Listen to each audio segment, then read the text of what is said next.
Nós estamos aqui reunidas em nome do Pai, do Filho e do Espírito Santo. Amém. Inspirai ao Senhor as nossas ações e ajudai-nos a realizá-las, para que em vós comece e para vós termine tudo aquilo que fizermos. Por Cristo nosso Senhor. Amém. Maria, sede da sabedoria, rogai por nós. Uma boa noite a todos que nos acompanham. Hoje nós vamos iniciar mais uma aula do nosso Clube do Livro. Nós vamos hoje fazer 2 capítulos nessa aula para que a gente possa avançar um pouco mais. Então, a gente vai fazer o capítulo... Deixa eu voltar aqui para ver qual era. A gente vai fazer o capítulo dos mistérios da vida, que é o capítulo 1 da parte 3, e o capítulo 2 da parte 3, que é sobre a importância do pudor. Então, nós vamos ver 2 capítulos e assim a gente já está caminhando aí para o finalzinho do nosso livro sobre a sexualidade infantil. Então, o tema que eu quis trazer hoje, penso que eles estão, assim, bem conectados, né? Os 2 temas estão bem conectados. O primeiro deles é o mistério da vida. E como vocês, né, podem ver aí no que eu coloquei para vocês, eu quero começar com essa frase de William Shakespeare: há mais mistérios entre o céu e a terra do que a vã filosofia dos homens pode imaginar. Então, gente, entre nós e Deus existe muito mistério. E se a gente quisesse compreender esses mistérios e até mesmo tentar explicar para os nossos filhos determinados mistérios, a gente estaria querendo se assemelhar a Deus. E essa não é a intenção. Só Deus é quem tudo sabe. Nós entendemos aquilo que cabe dentro de nós. E Deus nunca vai caber no ser humano, então nós nunca vamos entender todos os mistérios de Deus. A vida, ela é um grande mistério. Todos nós sabemos disso. Eu até hoje, assim, eu fico maravilhada de pensar que como uma célula, né, que no caso o espermatozoide, que é invisível aos olhos, pode se transformar num bebê, com cabelo, com olhos, com boca, com dente, com mão, com pé. Apenas uma célula invisível que se junta a um óvulo, que também é muito pequeno, e ali nasce uma vida. E essa vida tem uma alma. E é dessa alma que nós somos chamados, né, a cuidar, a zelar, a formar, a ensinar e a devolver para Deus. Então, toda alma, toda vida vem de Deus, seja ela uma vida animal, uma vida vegetal, uma vida humana, tudo vem de Deus e tudo volta para Deus. Toda a criação louva o nome do Senhor. Então, tudo é para o Senhor. E é esse espírito e é essa ideia que nós temos que colocar no coração dos nossos filhos. Não querer dar todas as explicações para eles, mas falar de Deus, falar do amor de Deus, falar que toda a criação do ser humano, desde Adão e Eva, para nós é um mistério de fé, mas tudo foi querido por Deus. Então, muitas vezes, falar sobre a origem da vida, como eu vim para o mundo, como os bebês nascem, você pode já depender da idade dos seus filhos, começar falando sobre a história da criação. Começar ali a fazer uma catequese com eles, como foi a origem da vida, como é que Deus criou o mundo, né? Em 6 dias, descansou no 7º dia, falar da obra da criação, que toda a criação louva o Senhor, que tudo vem de Deus, que nós viemos do coração de Deus. E na palavra de Deus tem muitas informações, né? Muitas palavras, direcionamentos para a gente dar para os nossos filhos. Aquela passagem que diz, né, que desde o ventre materno eu já te conheci, eu já te amei, eu já te consagrei como profeta das nações. Então, nós sempre fomos queridos por Deus, nós sempre fomos amados por Deus desde o ventre materno. Então, nós viemos do coração de Deus, né? Essa é a grande origem da vida, nós viemos do coração de Deus. E por mais que a ciência tenha explicações, no fim, para nós que cremos, tudo é mistério da fé. Tudo é um mistério. Nós cremos porque nós temos fé. A ciência, ela explica muitas coisas, mas no fim das contas é um mistério e nós cremos em tudo isso porque nós temos fé. Porque se nós não tivéssemos fé, a ciência poderia explicar e aquilo pra gente ia ser assim muito abstrato. Mas nós temos fé e por isso nós acreditamos. E eu digo sempre que acordar todo dia já é um grande ato de fé. Você dormir e fazer planos para o dia seguinte é um grande ato de fé. Vocês já pararam para pensar nisso? Que se eu pego uma agenda e escrevo ali, programo o meu dia, isso é um ato de fé? Porque eu não sei se eu vou estar viva, eu não sei se eu vou acordar. Eu posso dormir e Deus me chamar na hora que eu estou dormindo e eu não voltar mais? Então eu vejo que tudo é um ato de fé. Acordar todos os dias pela manhã, levantar-se da cama é um grande ato de fé.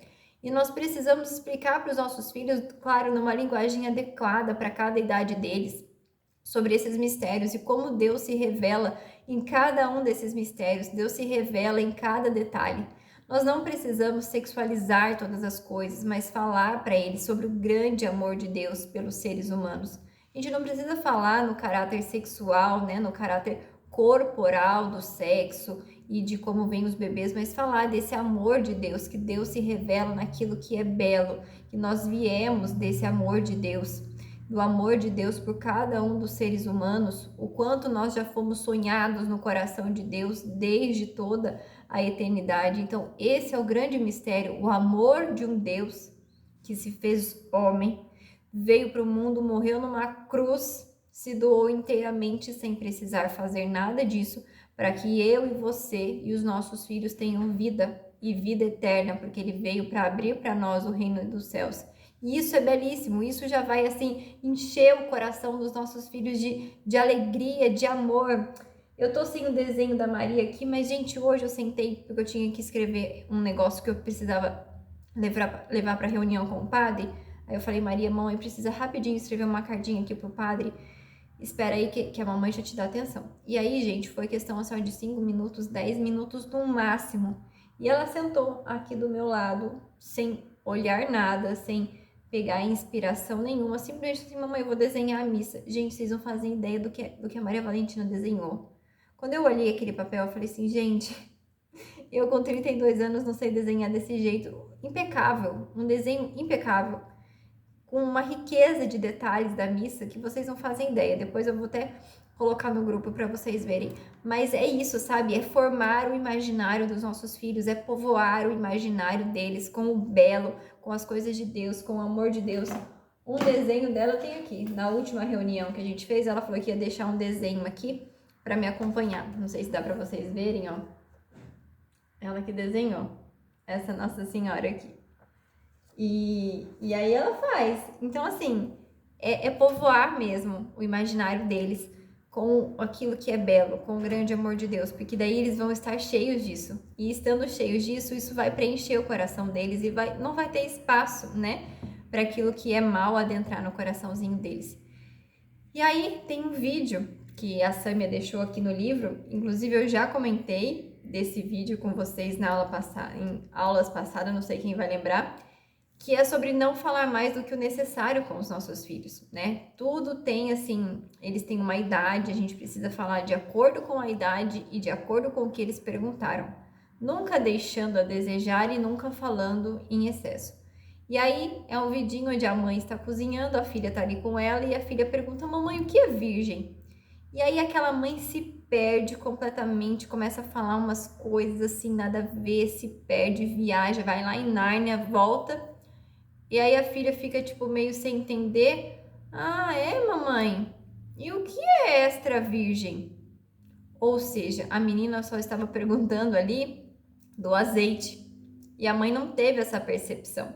Já quis dar ali explicações completamente inadequadas e fora do contexto do que aquela menina tinha perguntado. Então, qual seria a atitude correta dessa mãe?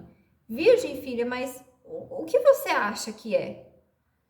Você está perguntando isso porque você viu o quê? Referente ao que você está falando? Então, assim, precisa ter essa sondagem. Não é simplesmente perguntou e eu já preciso ter uma resposta pronta. Filha, onde você viu? O que você viu? O que você acha que é? Você já viu sobre isso? Você já leu sobre isso? Alguém já te falou sobre isso? Fala para a mamãe o que você acha que é tal coisa. E ali você vai sondar e você vai descobrir o que ele sabe, o que ela sabe. E a partir daí você vai saber com o seu discernimento, né, de adulto, o que você precisa completar, o que você precisa corrigir, o que você precisa ensinar. Então, nunca falar mais do que o necessário, sempre sondar para saber o que eles já sabem. A educação da sexualidade dos nossos filhos também está muito ligada às emoções. Por isso é tão importante, né, aquele curso do Padre Paulo Ricardo, não seja um analfabeto emocional. Precisamos, gente, em caráter de urgência, formar a emoção, educar a emoção dos nossos filhos, porque nós estamos numa sociedade doente. A nossa sociedade está doente, uma sociedade ansiosa, uma sociedade depressiva, uma sociedade acelerada, uma sociedade assim agitada demais, sabe? Então, a gente tem o dever, a necessidade de educar as emoções dos nossos filhos, mas para educar as emoções dos nossos filhos, nós precisamos primeiramente educar as nossas emoções. E eu sou prova viva disso porque eu tenho passado por esse processo na minha terapia. Eu tenho vivido um processo de amadurecimento emocional, amadurecimento espiritual, autoconhecimento, uma volta no meu passado, na minha história de vida, né, para curar muitas feridas. Então, assim, esse processo está sendo fundamental também na educação da minha filha, porque em muitas questões que eu achei que eu estava, nossa, tô abafando como mãe, né? Eu percebi ali no meu processo terapêutico que aquilo ali era mais um erro do que um acerto. E como dói para uma mãe, né, perceber que você tá errando, né, ali ao invés de acertar, mas eu sei que Deus também olha para nossa força de vontade. Deus olha assim, poxa, né, ela tá errando, mas olha a intenção dela, né? Ela tá querendo acertar, ela tá ali lutando para fazer o que é certo. E eu sei que assim, mesmo que a gente esteja errando, Thaís, creio que isso não vai causar grandes estragos na vida da minha filha, porque Deus está olhando para minha vontade. É que nem fala naquela parte da nossa, que a gente fala na missa, né? Não olhai para os nossos pecados, mas a fé que anima a vossa igreja. Então é isso, não olhe, Senhor, para os meus erros, mas olhe para a minha vontade de acertar aqui, para a minha luta, né? Para os meus corres de todo dia, que eu tô aqui na luta tentando acertar na educação deles e às vezes eu vou falhar. Então esse processo, esse acompanhamento terapêutico tem sido assim maravilhoso, tanto, né, na parte da terapia, como também é muito importante ter um diretor espiritual. Nós já falamos sobre isso, ler bons livros, ter boas referências, ter boas amizades, que sejam amizades que nos conduzem de fato para o céu, né? Que nos instruam também, isso é muito importante. Então, é muito importante que a gente eduque as emoções dos nossos filhos, ajudando eles a dar nome para os sentimentos. Isso é muito importante. Filho, isso que você está sentindo é raiva. Isso que você está sentindo, meu filho, é inveja. Isso não é bom. Isso que você está sentindo do seu irmãozinho é ciúmes. Então, ensiná-los a dar nomes para aquilo que eles estão sentindo, para os sentimentos e para as emoções deles. E ensiná-los, né, também a saber canalizar, a dosar, a equilibrar. Então, nós somos esse direcionamento para os nossos filhos, que vai direcionar como eles vão lidar com as emoções, né? Por exemplo, quem tem filho colérico, muitas vezes eles vão sim ter acesso de raiva, porque assim, a raiva, gente, para quem é colérico, é muito difícil controlar quando ela vem, entendeu? Então eu vejo que uma criança, quando ela tem um acesso de raiva e quer gritar, quer brigar com o irmão, eu aprendi uma vez que a gente fala assim, ó, dá uma almofada, filho, agora aperta essa almofada, põe a cara na almofada, né? Aperta a almofada, bate na almofada e ali, gente, é só para aliviar. é um alívio daquela tensão, daquela emoção toda. Então, assim, canalizou para a almofada, ele vai descontar ali aquela energia, aquela coisa e vai acabar, vai passar, passou, acabou. Então, assim, foi importante canalizar. Então, é importante também ter esses direcionamentos para eles. E que não sejamos nós a nomeá-los para eles, mas ajudar eles a dar nomes, a entender o que estão sentindo e assim que eles possam se sentir acolhidos por nós pais, que a gente seja essa vontade deles, essa vontade de auxiliar, que a gente ajude eles a dar nome para o que eles estão sentindo e que eles sintam, né, nisso tudo, o acolhimento e a presença dos pais. Agora falando para filhas mulheres, né, que toda mulher ela é chamada à vocação materna. Toda mulher é chamada a essa vocação de ser mãe. Como Nossa Senhora, como a exemplo de Maria. Maria, ela foi uma mãe biológica de Jesus, mas também ela é mãe espiritual de cada um de nós. Aqueles que a têm como mãe, mas até mesmo daqueles que não a têm como mãe, né? No caso dos nossos irmãos protestantes, que não a têm como mãe, mas ainda assim ela é mãe de todos eles, porque Jesus disse isso na cruz. Foi um dos testamentos de Jesus, nos deixou a mãe dele como mãe de todos nós. Então, Maria é aquela que é mãe biológica e aquela que é mãe espiritual. Então, toda mulher, a exemplo de Maria, tem o seu chamado à maternidade, seja uma maternidade biológica, de gerar filhos vindos de si, seja uma maternidade espiritual, uma mãe que não pode ter filhos, uma religiosa, né, por exemplo. E nós precisamos, seja uma mãe biológica, seja uma mãe espiritual, gerar santos para a igreja. Se nós geramos filhos biológicos, conduzir esses filhos à santidade. Se nós geramos filhos espirituais, gerar também a santidade através do nosso ser mulher, né? Ser exemplo. Eu e você somos esses filhos de Maria, gerados todos os dias por ela para alcançarmos a santidade. Então, Maria nos gera todos os dias ela está ali rogando por nós, intercedendo por nós, ali juntinho do coração de Deus, intercedendo e pedindo por cada um de nós para que a gente consiga alcançar a santidade. E como mãe, nós temos que fazer o mesmo com Nossa Senhora, o mesmo que ela, rogar a Deus pelos nossos filhos e direcioná-los à santidade. Tudo que Deus faz, ele é perfeito e é certo. Muitas vezes a gente não vai entender, porque como a gente iniciou essa aula, tudo é um grande mistério. Mas tudo que Deus faz é perfeito e certo. E todo mês, no ventre de uma mulher, no ventre materno, seja ela, né, depois da sua primeira menstruação, todo mês, no ventre materno, ele prepara um berço para a chegada de um bebê. Mesmo se essa mulher é solteira, se essa mulher é religiosa, se ela tem problemas de fertilidade, Deus prepara ali um berço, mesmo que aquele bebê não venha. E pode muitas vezes até parecer algo inútil, uma mulher que não possa ter filhos, ter que menstruar todos os meses, né, passar por esse incômodo, mas nada passa despercebido aos olhos de Deus. Ainda que uma mulher não vá ter filho todos os meses, lógico, né, não é todo mês que uma mulher tem filho, por diversos motivos ela não vai ter filho todo mês, mas é oferecendo a Jesus os pequenos sofrimentos com um sorriso no rosto e empregando esforços para fazer as coisas bem, é que podemos ajudar Jesus a salvar as almas. Então, todos os meses, aquele incômodo, né? Aquela coisa chata de todos os meses ter que sangrar ali por alguns dias, é oferecer a Jesus esses pequenos sofrimentos, esses pequenos incômodos, com um sorriso no rosto, empregando esforço para fazer as coisas bem feitas. Assim, nós ajudamos Jesus a salvar almas. Não sei se vocês já tinham pensado sobre isso. E isso, assim, veio como um tapa na cara para mim mesmo, porque eu estava até comentando com o Márcio, no meu último ciclo, eu tive um ciclo muito difícil, com muito sangramento, e eu falava, eu comecei até a reclamar com meu esposo sobre isso.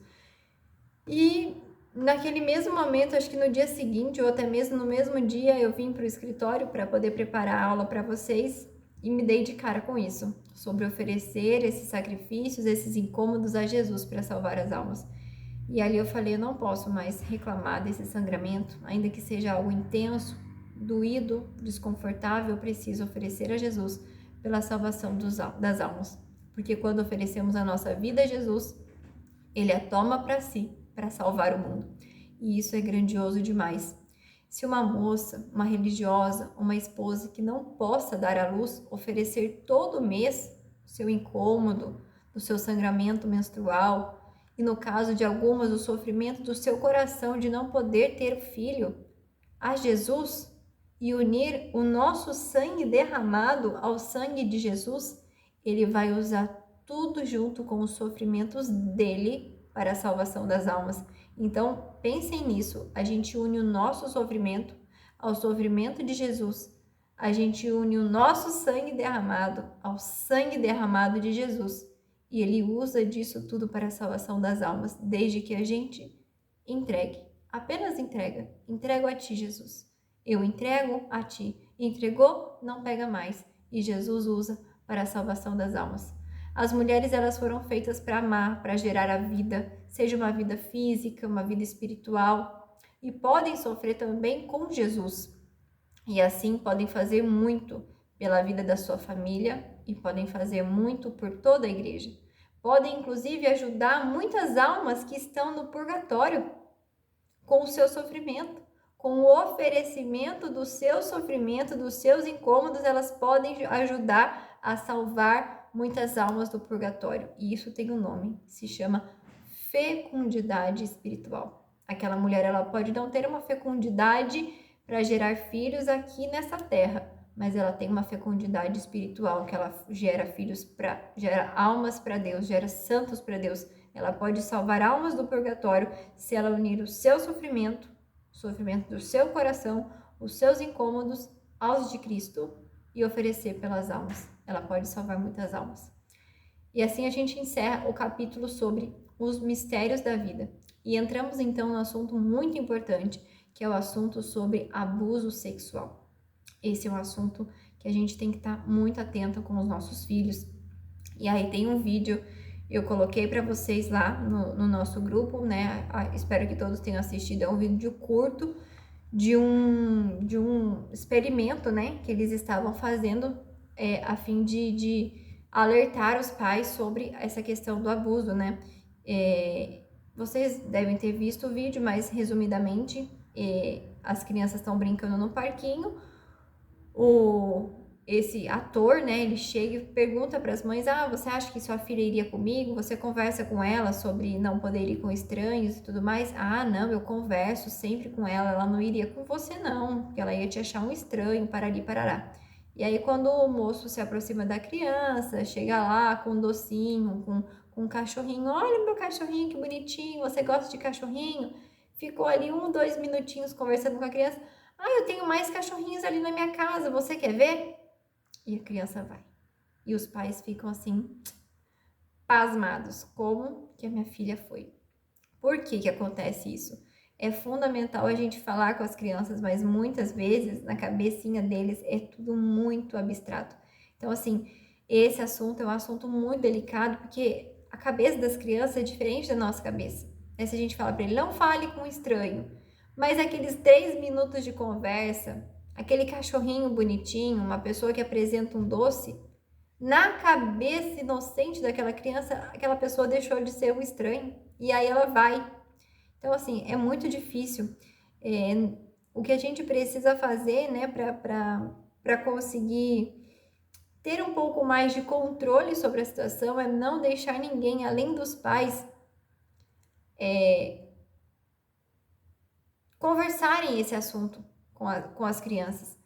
E é fundamental que a gente fale disso com eles. Precisa, numa linguagem adequada para eles, para a idade deles, mas a gente precisa abordar esse assunto de uma forma que até mesmo possa causar medo, né? Tem gente que, né, da educação positiva, por exemplo, que fala: mas não pode exagerar. Mas tem assuntos que realmente a gente precisa exagerar, deixar claro para eles que: olha, filho, olha, filha, ninguém, além do papai e da mamãe, pode tocar nas suas partes íntimas. Ninguém.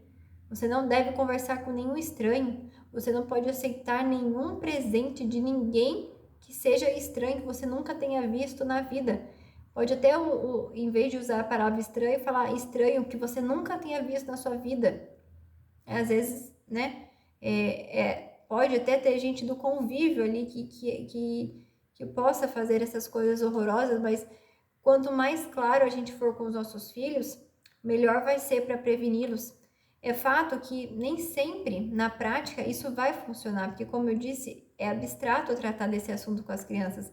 E por isso é que a gente precisa de muita atenção. Os pais precisam ter atenção. Como a gente pôde ver no vídeo, o fato de um estranho ter conversado com aquela criança por alguns minutinhos, na cabeça inocente dela, ele deixou de ser um estranho.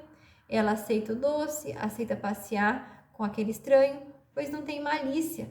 Criança não tem malícia para perceber o perigo, e é nisso que acontece. O abuso sexual, em casos, né, muitos casos por volta dos 8, 11 anos de idade. E aquilo que causa um transtorno tão grande nas crianças que ela não consegue nem mesmo falar sobre esse ocorrido. Eles guardam aquilo e aquilo faz mais mal ainda porque eles não conseguem pôr para fora. Mesmo quando são adultos, eles sentem vergonha, eles sentem culpa. Por isso que a presença dos pais é tão importante. Ter esse olhar atento a tudo e deixar o mínimo possível com outros adultos sem supervisão. Não pode. Hoje mesmo a gente estava sentado ali na mesa conversando, agora na janta eu falei assim, amor, sabe aquelas colônias de férias assim que a gente vê nos filmes dos Estados Unidos, né? Parece tão legal e tal. Você deixaria a Maria Valentina ir? Jamais, não deixaria. Eu falei, por quê? Não, porque a gente sabe que os adultos não dão conta de cuidar. E eu falei, realmente, amor, eu concordo com você, eu também não deixaria, eu acredito que deve ser uma experiência muito legal para as crianças, mas eu também não teria coragem de deixar. Seria legal para eles, seria, né, legal para os pais darem uma descansada, mas, gente, o que pode acontecer em questão de minutos pode não ter reparação durante uma vida toda. Então, assim, eu prefiro ter mais cansaço do que, né, pecar nessa questão de descuidar da educação, da formação dos meus filhos. Eu não deixaria, de jeito nenhum, esses acampamentos de escola, até mesmo passeios de escola. Eu fico muito ressabiada, não fico tranquila em deixar a Maria ir, porque assim, existem pais e pais. Existem pais, por exemplo, que dá o celular para o filho e o filho leva o celular para esses passeios. Você não sabe o que a outra criança está vendo, o que a outra criança vai mostrar para o seu filho. Então, assim, para muitos é radicalidade, mas para mim é prudência. E quando o meu coração me incomodar de que eu não devo deixar, eu não vou deixar. E quando eu puder estar por perto, eu vou estar por perto. E é importante que a gente seja esse canal de informação para os nossos filhos, não ficar expondo nenhum vídeo educativo para os nossos filhos, porque isso pode mais atrapalhar do que ajudar. Cada criança, ela merece um ensinamento único, da forma como nós já estudamos nesse livro. Cada um é individual, cada um tem seu temperamento, né? Cada filho tem sua idade, então cada um merece um ensinamento único. Mesmo que esse ensinamento seja um pouco abstrato para elas ainda, mas é os pais que vão estar passando. Isso transmite confiança e segurança para eles, pois o conceito de pessoa estranha ainda não pode ser plenamente absorvido pelos nossos filhos. E por mais que nós façamos a nossa parte, com toda a nossa dedicação, carinho e amor, nós não temos como prever essas barbaridades. E isso é muito triste, pois às vezes o abusador pode fazer parte até mesmo do convívio familiar, e isso é muito preocupante. Então, apenas orientações não são necessárias, mas a gente pode e deve fazer com equilíbrio. Não podemos deixar de falar sobre o assunto com eles, mas também não podemos exagerar na nossa fala, para a fase da inocência deles não ser perturbada, né? Isso é muito importante também. Nós não podemos colocar muita carga sexual nas conversas com os nossos filhos. A gente precisa dosar a nossa palavra, as nossas palavras, para que eles não sejam perturbados na inocência deles, para a gente não ferir em momento nenhum a inocência deles. Precisa ser falado de acordo com cada fase com que eles estão. Agora entrando sobre uma questão muito bonita que tem nesse livro. Na página 90, ela menciona esse livro aqui, Os Mistérios Gozosos da Vida. Ela fala sobre esse livro e como esse livro é lindo. Chama Os Mistérios Gozosos da Vida. É um livro para os pais lerem e depois contarem ou lerem junto com os filhos. É lindo, emocionante. O ponto de vista apresentado nesse livro é muito rico, é muito emocionante da gente ver como eles colocam essa questão da vida, né, da chegada dos bebês, do papel do pai, do papel da mãe. Entre 10 e 11 anos, a gente já pode entrar nesse assunto com eles, já pode até mesmo ler esse livro com eles, porque eles vão estar mais aptos para entender, né, o que esse livro, a beleza desse livro. É a fase que a gente chama da pré-puberdade.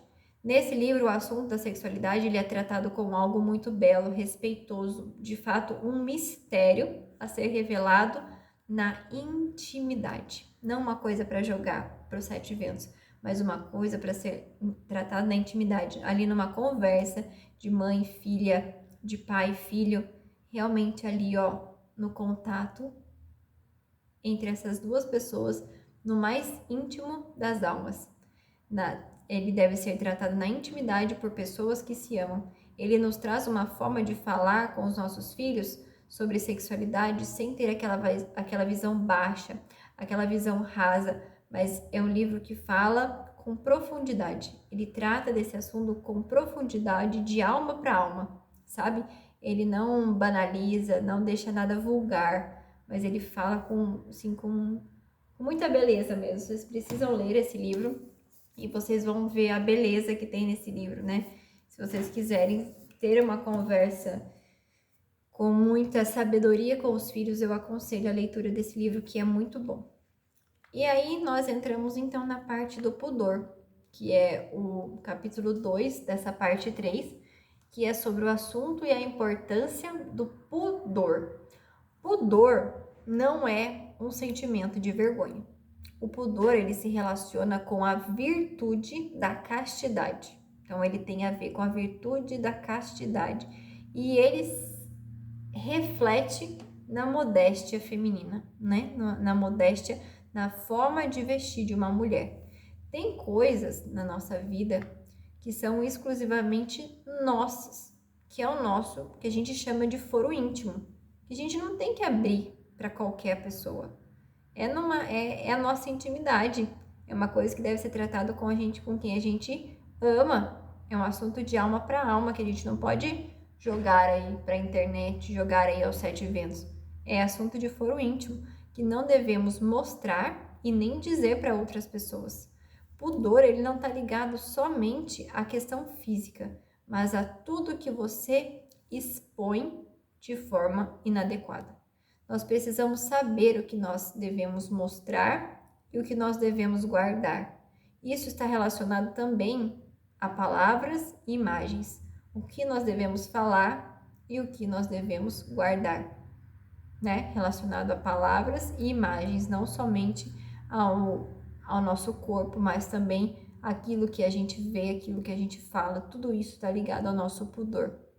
Existe uma frase que diz, né? Não grite alto a sua felicidade, porque a inveja tem sono leve. Então, o foro íntimo, o pudor é isso, reservar para si aquilo que o outro não deve saber, aquilo que o outro não tem nem direito de saber, porque é muito íntimo, é muito pessoal. E nós não devemos ficar falando alto das nossas coisas íntimas, da nossa felicidade, porque a inveja ela tem sono leve.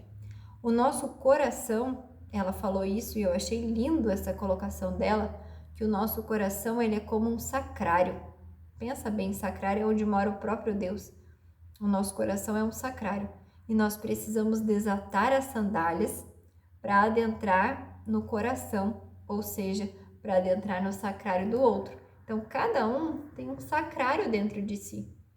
Deus mora dentro de nós, isso é muito grande, isso é grandioso demais. Deus mora dentro de cada um de nós e para que a gente possa adentrar nessa intimidade, adentrar no coração do outro, nós precisamos desatar a nossa sandália, ou seja, ter muito pudor e saber realmente para quem a gente vai se expor, para quem a gente vai expor o nosso corpo. Por isso nós precisamos preservar a nossa intimidade, preservar a nossa história de vida, tudo que a gente carrega dentro de nós. Precisamos saber muito bem a quem a gente vai expor. A gente não pode ficar desabafando com qualquer um, expondo nossa vida para qualquer um, porque tem gente que nem merece saber. Tem gente que não vai saber o que fazer com aquelas informações. E ali você expôs a sua vida, sua intimidade, para uma pessoa que muitas vezes não está nem se importando com o que você sente. E ao olhar para o corpo de alguém, nós deveríamos enxergar ali também a alma. Mas como é difícil nos dias de hoje olhar para o corpo de uma mulher e conseguir enxergar a sua alma. Temos más inclinações dentro de nós, que são provenientes do pecado original. E para cuidar dessas más inclinações, nós precisamos ajustar o nosso olhar, cobrir o que precisa ser coberto, calar o que não merece ser falado, formar bem o nosso imaginário e contemplar o belo. Isso, gente, é de extrema importância. Educar os nossos olhos, educar os nossos ouvidos, ajustar o nosso olhar, o nosso foco. Contemplar o belo é um bom exercício para a gente ter pudor no olhar, ter pudor no falar. Tudo que Deus criou é belo, então contemplar, né, belas imagens, imagens sacras, a natureza, ouvir músicas bonitas que falem de Deus, né, que falem do amor de Deus. Tudo isso é alimentar o nosso imaginário, formar bem o nosso imaginário. E nós devemos fazer o mesmo com os nossos filhos, direcionar o olhar dos nossos filhos, direcionar o modo de vestir dos nossos filhos, ensinar nossos filhos para que cuidem do corpo, para que cuidem da forma como se vestem. Isso se chama educar pelo exemplo. Nós, pais, somos os primeiros exemplos dos nossos filhos. Então, se eles veem a gente dando um mau exemplo, eles vão seguir o mau exemplo. Se eles veem a gente dando um bom exemplo, eles vão seguir o bom exemplo. Quando vemos, por exemplo, uma pessoa mal vestida, sem pudor, fica muito mais difícil a gente olhar para quem ela realmente é e ali ver a alma dela, porque ela está mal vestida. A gente não consegue olhar para a alma daquela pessoa. Diferente de quando a gente olha para uma mulher feminina e ela está bem vestida, cobre o que precisa ser coberto, tá ali vestindo, né, um bom vestido, não aquelas coisas justas, marcando cada parte do seu corpo, expondo o que não deve ser exposto. Se ela está vestida com modéstia, nós somos até capazes de ver o que ela quer mostrar com a própria alma. Devemos transmitir beleza da alma e não a beleza do corpo. Esse cuidado com o corpo, com as vestimentas, ele permite que as pessoas nos vejam como nós queremos ser vistas. Se a gente veste uma roupa indecente, a mensagem que a gente vai estar passando é que a gente é indecente. Se a gente se veste com pudor, com modéstia, né? Tomando sempre Nossa Senhora como exemplo, o que a gente vai estar refletindo? Vai estar refletindo a nossa alma, vai estar refletindo o amor de Deus, vai estar refletindo cuidado, vai estar refletindo respeito, vai estar refletindo modéstia, castidade, né? Então, feminilidade. É diferente a mensagem que você passa quando você se veste de uma forma adequada e quando você se veste de uma forma inadequada. A nossa intimidade, ela deve ser revelada apenas àquelas pessoas que amamos e que nos amam de volta. Precisamos preservar o nosso mundo interior, o nosso secreto, os segredos do nosso coração. Muitas vezes a gente vai poder confiar apenas a Deus. Tem gente que tem até dificuldade em falar com seus maridos, né? Porque existem maridos e maridos, maridos convertidos, maridos não convertidos, né? Então, muitas vezes o nosso secreto, os segredos do nosso coração, a gente só vai poder lidar com Deus, com um terapeuta, com um diretor espiritual, né? Porque é o nosso foro íntimo, é o nosso secreto. E por isso é tão prejudicial o fato dos pais compartilharem a cama com seus filhos. Isso vai aos poucos tirando toda a intimidade do casal. O casal, ele precisa, eu já falei isso em várias aulas aqui, né? Ter a sua intimidade, ter um momento de conversa do casal, ter um momento de namorar do casal e um filho que dorme na cama do casal, isso é muito prejudicial. Muito prejudicial, porque de pouquinho em pouquinho você vai minando ali a intimidade daquele casal. Precisamos cuidar de dar bons exemplos, mesmo dentro de casa, aos nossos filhos. Isso não significa ter que estar sempre impecável, né? Ai, mas eu tenho que estar sempre de maquiagem, sempre de roupa bem vestida. Não, mas é o mínimo de cuidado com a nossa aparência, com a roupa que a gente veste, com a roupa que a gente usa. Se eu não vou ficar usando micro short na rua, eu também não vou ficar usando micro short em casa. Se eu não vou usar cropped na rua, eu não vou usar cropped em casa. Roupa rasgada, se eu não vou usar na rua, eu não vou usar em casa, porque tudo isso a gente está gerando o imaginário dos nossos filhos. Nossa, mas a minha mãe usa roupa rasgada em casa. Nossa, mas a minha mãe usa cropped em casa. Pra gente é fácil fazer essa distinção, mas para os nossos filhos que estão ainda em processo de formação, formando a personalidade deles, o caráter deles, eles não conseguem ter a mesma percepção de um adulto, essa distinção, não, mas em casa pode, na rua não pode. Eles ainda não têm isso, é a mesma coisa de você. Em casa, por exemplo, deixar a criança comer com a mão, chegar no restaurante e falar, não, agora você vai comer com garfo e faca. Eles vão falar assim, o quê? O que é isso? Para eles, né? Eles sempre comem com a mão. Eles vão chegar no restaurante, eles vão comer com a mão. É a mesma coisa desse exemplo. Você tem que fazer em casa o que você quer que seus filhos façam na rua. Então, o primeiro exemplo deles é em casa. Precisamos, né, ter esse zelo, esse cuidado, porque a todo momento nós somos o espelho dos nossos filhos.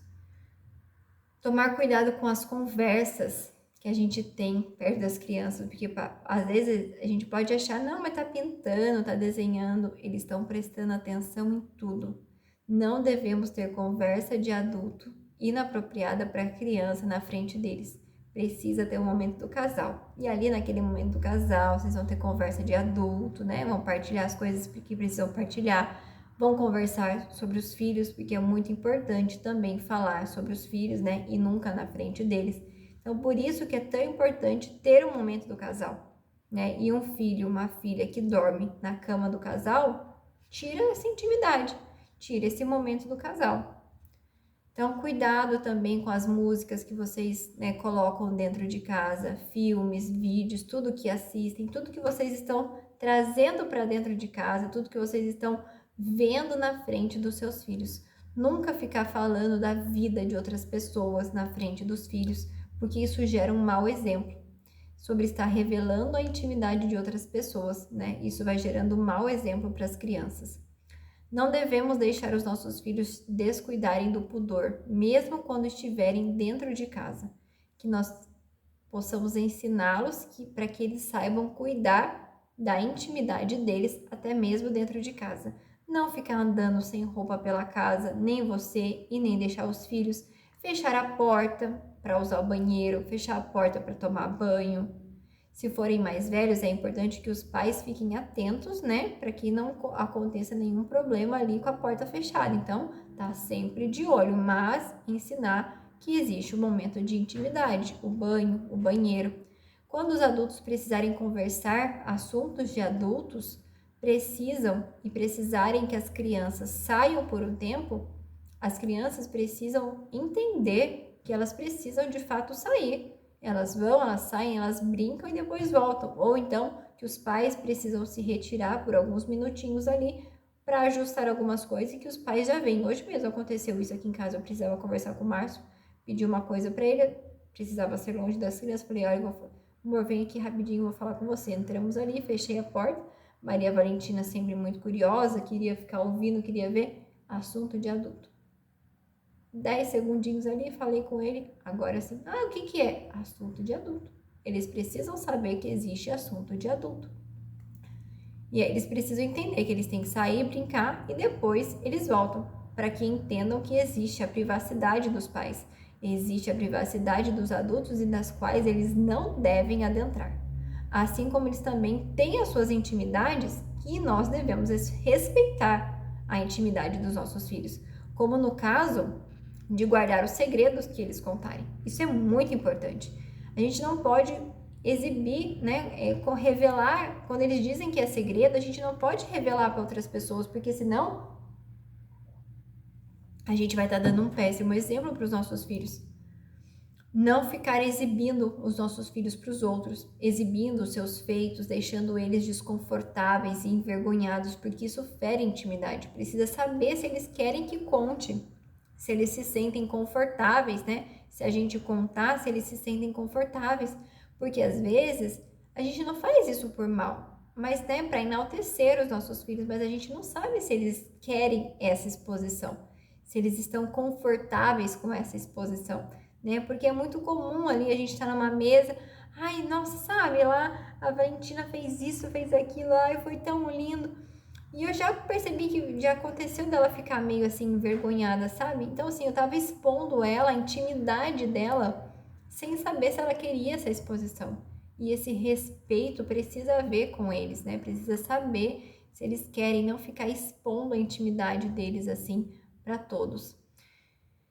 Por todo esse explicado para vocês, ficou muito claro que por conta disso os filhos não devem ver os pais despidos em casa. A criança não precisa, não deve ter nenhum contato com o corpo de um adulto nu, a fim de que eles não normalizem isso. Eles não podem achar que ver um adulto nu é normal. E é por isso que os pais não devem andar nus, nem deixar que os filhos vejam os pais nus, porque os filhos não podem normalizar o corpo nu de um adulto, até mesmo para evitar um abuso, né, sexual. Eles têm que se sentir incomodados ao ver isso, para que possa até mesmo ajudar a prevenir um abuso. Então, eles não podem normalizar e até mesmo evitar questões de abuso. Ao exporem eles a tais situações, a gente não sabe o que vai ficar marcado no interior deles. Se eles veem o corpo nu de um adulto, a gente não sabe como isso vai ficar marcado, o que vai ficar impresso ali, né, na alma dos nossos filhos, no interior deles. Se nós cuidamos da nossa intimidade, eles entenderão que eles também devem cuidar da intimidade deles. Se a gente ensina a cuidar da intimidade, se ela for violada em algum momento, ainda que de forma mínima, será percebida. Então, se a gente ensina eles todos os dias ali, com o nosso exemplo, a cuidar da intimidade deles, se em algum momento aquela intimidade for violada por qualquer que seja, ainda que pequena, essa violação ela vai ser percebida. Por exemplo, se nós estamos acostumados a ouvir apenas música clássica, de repente você escuta um funk, vai incomodar demais, porque é uma mudança muito brusca. A mesma coisa, se ele está acostumado ali com uma intimidade, né, pudor, se ele depara com qualquer coisa diferente daquilo, vai incomodar. Está acostumado a ver a mãe feminina, bem vestida, se ele vê uma piriguete, vai incomodar. Se ele vê uma mulher mal vestida, um homem mal vestido, vai incomodar, entendeu? Esse é o caminho, essa é a nossa missão, sabe? De fazer incomodar. Se a criança estiver acostumada a ver os pais nus em casa, né? Ou até mesmo a tomar banho, precisa mudar o hábito agora. E não precisa ficar dando muitas explicações para eles, não. Apenas precisamos mudar o hábito. Dizer para eles, filho, filha, achamos melhor assim. Isso não é adequado, nós estudamos sobre isso, sabemos que é o melhor para você e a partir de agora vai ser assim. Cada um vai tomar seu banho e cada um vai cuidar da sua intimidade. Ponto. Não precisa de mais explicações.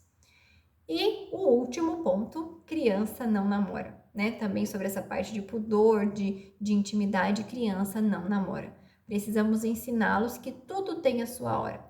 Falarmos com ele de vocação, né? Já aproveitar e entrar numa catequese, falar sobre as vocações para ele, sobre o chamado de cada um, o chamado da mulher, o chamado do homem, que o homem pode ser pai, o homem pode ser padre, a mulher pode ser mãe, a mulher pode ser uma religiosa, né? Tem muitas coisas lindas para falar com ele sobre isso. E dizer que criança brinca, criança não namora, né? Isso é muito sério, falar sobre isso com eles quando surgir qualquer tipo de assunto relacionado a isso, né? Precisamos criar uma relação de confiança e de compreensão com os nossos filhos. A depender da idade, se for, por exemplo, uma criança maior de 6 anos, podemos até contar experiências nossas para eles, mas claro, sem baixar o nível da conversa e dizer, a mamãe também já sentiu isso, né? É normal que a gente sente isso, mas os sentimentos eles vêm. Se você perceber ali, se uma menina, um menino, um filho seu, já ali tá numa idade que já tá ali numa paixãozinha, uma paixonite, conte para ele também que você já passou por isso, mostre empatia com o que ele está vivendo, empatia com o que ele está sentindo, explicar para eles que nós não precisamos reagir a tudo o que a gente sente, que muitas coisas que a gente sente precisa ser guardado para nós, na nossa intimidade, partilhar apenas com o papai, com a mamãe, que quando somos jovens os sentimentos vão, o sentimento vem, dizer que eles devem partilhar conosco, se sentir seguros para partilhar com o papai, com a mamãe, que são mais velhos, mais experientes e que então vão saber direcionar os filhos. Essa é a hora de educar a afetividade deles. Então, dizer, né, para eles não é hora, ensinar que tudo tem a sua hora. Pode ler até mesmo uma passagem da Bíblia que diz hora de colher, hora de plantar, hora de rir, hora de chorar. E ali você vai dizer para os seus filhos que tudo tem um tempo certo e determinado para acontecer, né? Isso é muito importante. Eu acho que o nosso tempo já vai acabar, então eu vou encerrar aqui a nossa conversa. Se vocês tiverem dúvida, vocês mandem lá no grupo, porque aqui o Google vai encerrar a nossa conversa. Agradeço muito a presença de vocês. Que Deus abençoe, que Nossa Senhora nos conceda uma boa noite de sono, um bom descanso, que Maria passe na frente e nos dê um ótimo final de semana, muito abençoado por Deus e por Nossa Senhora. Ave Maria, cheia de graça, o Senhor é convosco. Bendita sois vós entre as mulheres, e bendito é o fruto do vosso ventre, Jesus. Santa Maria, Mãe de Deus, rogai por nós, pecadores, agora e na hora de nossa morte. Amém.